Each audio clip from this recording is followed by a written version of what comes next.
cheating a little. We're going to be making our own manufactured brown sauce. And to do that, I actually have to start with a stock. I don't have any beef bones to make a stock, so I'm going to manufacture that as well. The way you do that is with some powdered beef soup base and add some fresh vegetables. That sort of gives it a real flavor. And trust me, when the shit hits the fan in a restaurant, people do this as well. So I'm just fortifying the water with some onions. Yeah, I got some garlic here. This is all going to be strained afterward.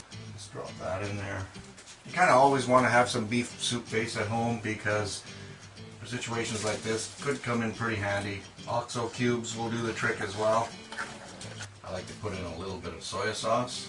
Soy sauce adds coloring and flavors. Now since it's a dark sauce, if you have any ends of onions, mushrooms, carrots, I also got some parsley greens here, I'll throw that in too. Let me put in a little bit of fresh pepper here as well. Like I said, I'm going to be straining this afterwards, so all of this stuff is going to come out and you're just going to be left with that broth. I'll put the lid on now just so that it comes to a boil quicker. Okay, so now we're at the second stage of creating the brown sauce, and what we really have to start with now is something called a roux, R-O-U-X. And basically that is, essentially equal parts fat and flour. A thickening agent for your broth, or the stock, which I'm making here. That stock is pretty much ready to go. So I'm going to start with my roux here now. I've used some olive oil. You know what, I got a little bit of bacon fat here, so I might use a little bit of that too. Even vegetable oil is fine. I guess I got about 1/4 cup in here, so I'll do the same amount of flour. And all we do now is just cook it slowly. Since I'm making a brown sauce, I actually want this roux to cook quite a bit. And in fact, you're going to be making something called a brown roux, which basically means that you're cooking the flour until it becomes discolored. Now that doesn't mean burn it, that means cook it slowly so that it gets a nice coloring and you give the fat and flour an opportunity to work together.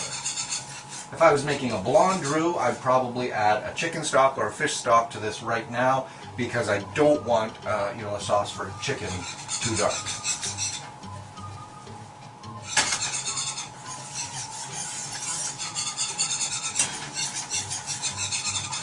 Okay, let me turn this down because I've pretty much reached the color that I want for this roux. It's kind of a light nutty brown.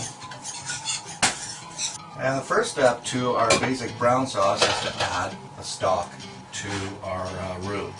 Now caution here, that oil and flour is at a very high temperature, much higher than this stock. So you want to be careful when you first put water into this because this is going to really blast up. Keep your hands away from it. What you're really doing here is bringing the temperature of the oil and the flour down to the stock when the stock sort of takes over the volume.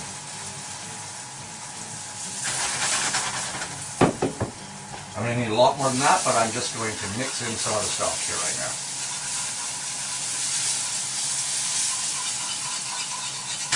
Yeah, you got to be really careful of the splashing here.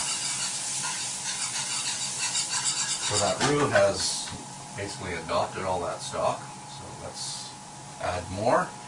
I'm going to do that through a strainer so that any parsley leaves and spices don't get in there.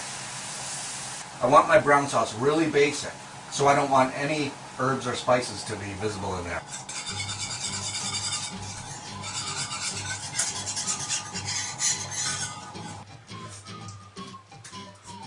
The flavor is just killer right now. The only other thing this needs to become a basic brown sauce is a bit of tomato product. What we're going to do here is use a little bit of tomato paste. And what the tomato does is sort of smooth out into something, that's a bit more delicate. You don't want to turn your sauce red, but it will change the coloring of this a bit. Now what I'm seeing here is a really silky, smooth sauce. I love it. It's excellent. How did I do that? So I got this rumbling now at a perfect sort of consistency because, as you can see, some of the impurities are already moving to the side. And I'll let this cook for probably another 20 minutes. Just let it cook down, thicken up a bit. And then I'll just use a spoon to sort of peel away any impurities that are sitting on the side, just like that. more of this kind of stuff that you get rid of in the sauce, the better it's going to taste. So we'll come back in just a few minutes, clean that up, and then cool off the sauce, and then we'll store it in the fridge. Honestly, if you get to taste the sauce this good that you've made, you're just going to feel so much better about your cooking.